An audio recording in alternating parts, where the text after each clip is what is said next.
Bonsoir chers frères et sœurs.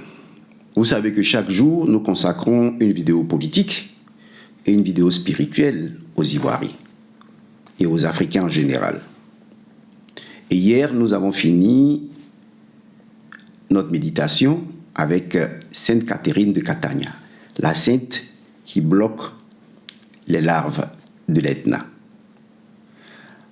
Alors, c'est normal, avant de dormir, on prie, on fait notre méditation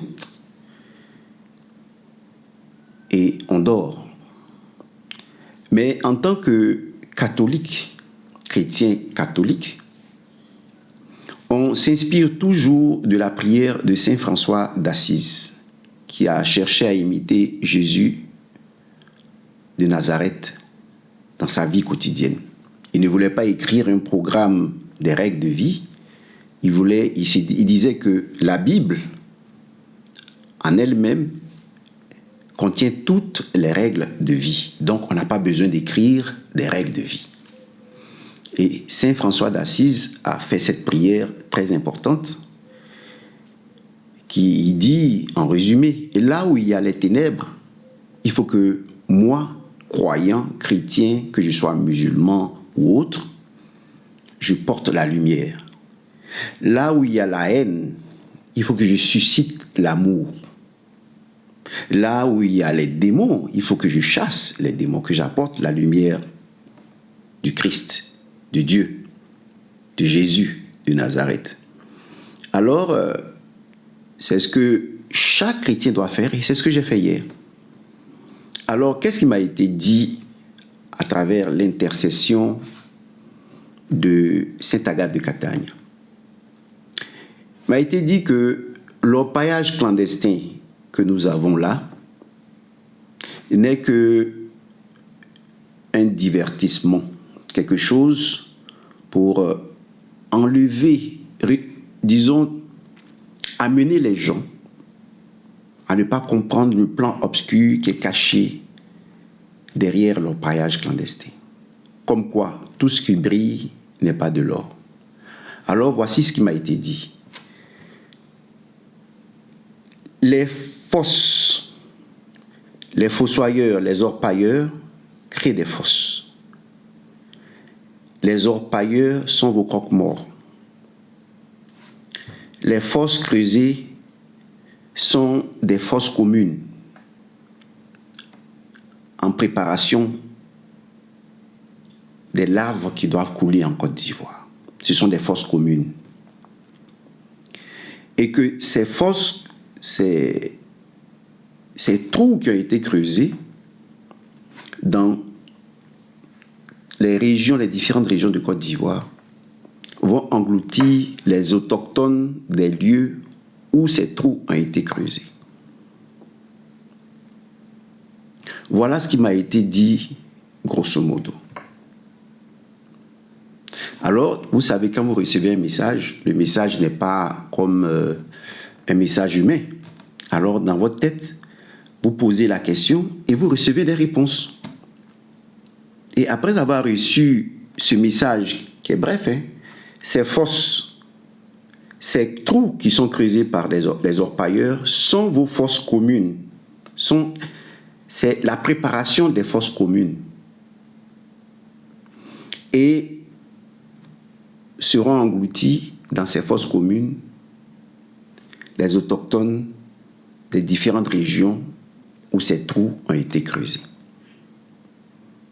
Alors tu t'interroges et tu demandes. Et maintenant on me fait voir, là ce ne sont plus les messages, mais on illumine ton intelligence. Alors tu te rends compte, c'est toujours le message, mais sous forme de lumière qui vient illuminer ton intelligence. Le message, il est bref. Ces trous sont des fosses communes où seront enterrés les autochtones de chaque région. Et là, cette petite phrase déclenche tout, te permet de comprendre tout. Donc,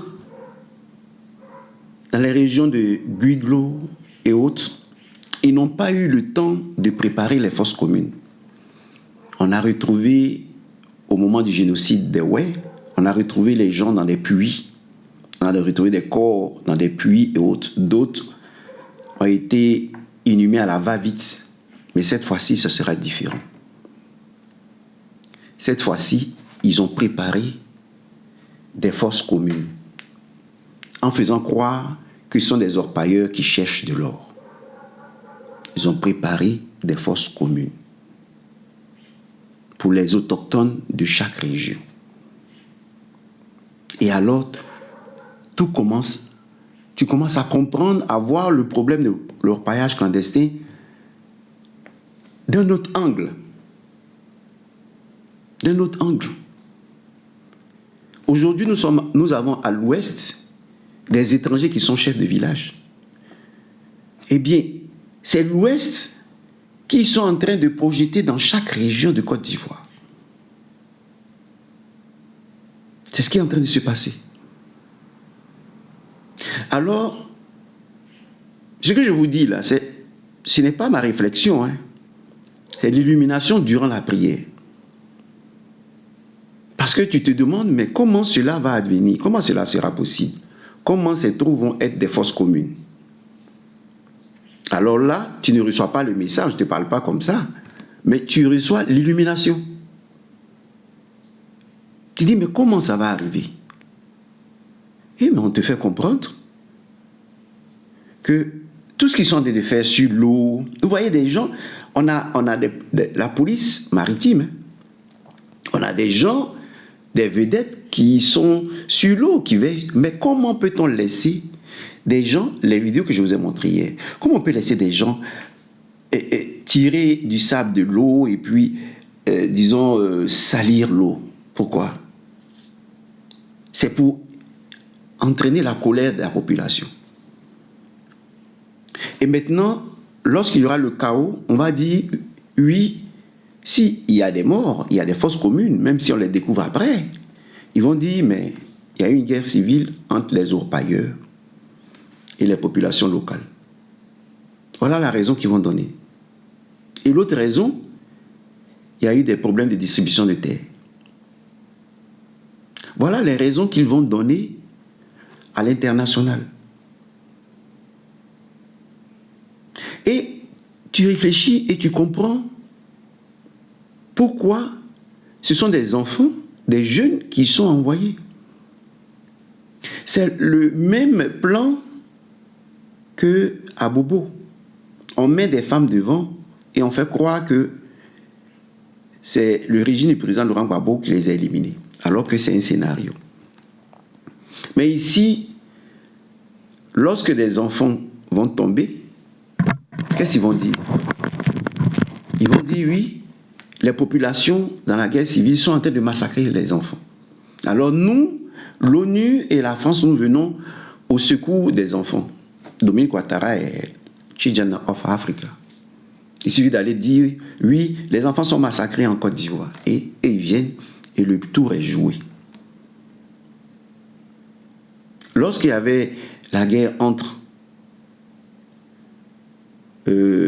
lorsqu'il y avait la guerre qui avait éclaté entre les rebelles et l'armée républicaine, qu'est-ce qui se passait? On trouvait des gens en civil, des menuisiers, des mécaniciens et autres qui étaient en civil. Quand ils tombaient sur le champ de bataille, et on enlevait les armes qu'ils avaient, ils enlevaient les armes qu'ils avaient, et maintenant ils prenaient des photos pour dire que le président Laurent Gbagbo est en train de massacrer les populations civiles. C'est le même argument qu'ils veulent trouver. Ils envoient des enfants creuser un peu partout. Creuser nos fosses communes, c'est pour nous tous. Hein. Et ainsi, les enfants seront en conflit avec les populations. Vous voyez comment c'est grave ce qui se passe. Et c'est l'excuse qu'ils vont donner à l'international. Problème des terres, les étrangers avaient des terres, ils étaient venus, comme nos frères du Moyen-Orient disent, nous sommes venus en 1800, nos parents, ça fait un siècle qu'ils sont là, donc c'est problème des terres, nous sommes considérés comme des Ivoiriens, et on ne veut pas nous donner des terres, et puis l'orpaillage clandestin. Voilà deux gros arguments qui viennent pour expliquer la guerre civile et les forces communes. Et dans ça encore, là, c'est le président Laurent Gbagbo qui vont vouloir accuser. Alors pourquoi le président Laurent Gbagbo a dit de ne pas aller aux élections législatives? C'est ce qu'ils préparaient avant. Mais le président Laurent Gbagbo a évité ça. Aujourd'hui, je vous dis, le message, il est celui-là. Moi, je suis en train de faire des commentaires. Le message, il est celui-là. Ces trous sont des fosses communes qui sont en préparation pour vous. Mais les trous sont faits pour... Les trous des orpailleurs sont faits pour les autochtones. Voilà tout le message. Et maintenant, tu réfléchis, tu te rends compte de ce qui se passe. Guy Trozon sera projeté dans tout.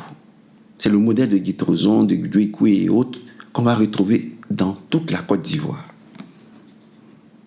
Ils vont découvrir après les fosses communes, mais ils vont dire, mais ce n'est pas de notre faute. Il y a une guerre civile, un conflit au niveau des terres. Et les orpailleurs fatiguaient les populations. Donc les populations ont voulu se rendre justice elles-mêmes, et c'est ce qui a causé ces fosses communes. Et ainsi, Téné Birahima Ouattara va en roue libre. Mais un autre élément que j'ai reçu pendant que je méditais, on dit qu'ils vont profiter pour faire leurs rituels. C'est-à-dire, les personnes seront les gorges, comme dans le pays Ati.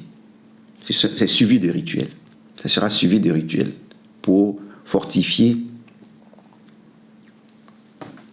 le pouvoir de Téné Birahima. Il ne faut pas que j'oublie un autre élément que j'ai reçu aussi dans le message, que ces trous serviront de force commune, mais aussi de cache d'armes. Ce sont des caches d'armes.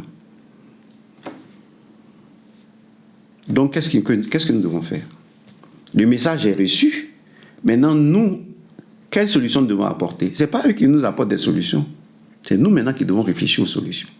Qu'est-ce que nous devons faire? Nous devons demander à la rencontre des gens et puis enlever toutes ces personnes-là des régions où elles sont, enlever les orpailleurs, les chasser de toutes les régions où ils sont, parce que ce sont des soldats de Téné Birahima Ouattara, des soldats envoyés dans la brousse. Vous avez vu lors du défilé, il y a un corps d'armée qui a été fait maintenant pour les montagnes. Et bien ceux-là seront chargés en fait d'aller aider les jeunes, les orpailleurs, à exterminer les populations. Voilà pourquoi c'est un peu un corps qui va venir substituer les eaux et forêts.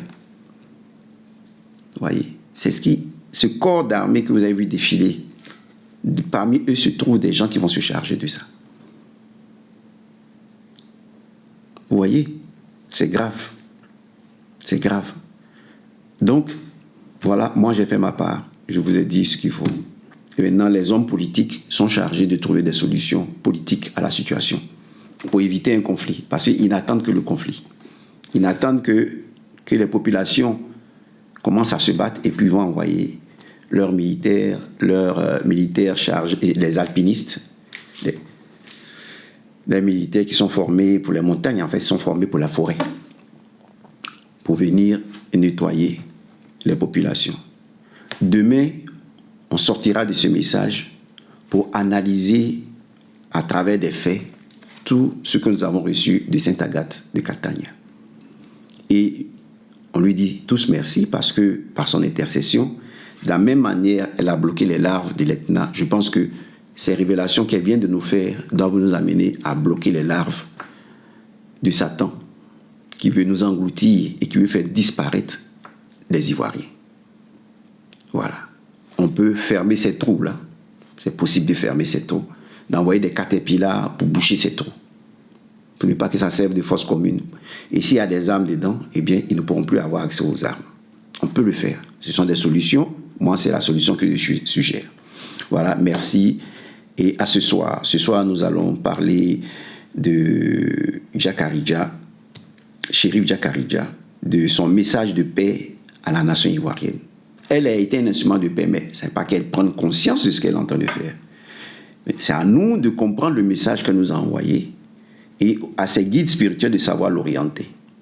Mais ce soir, nous en parlerons. Merci et à ce soir. Demain, nous ferons une analyse approfondie du message de Sainte Agathe de Catania.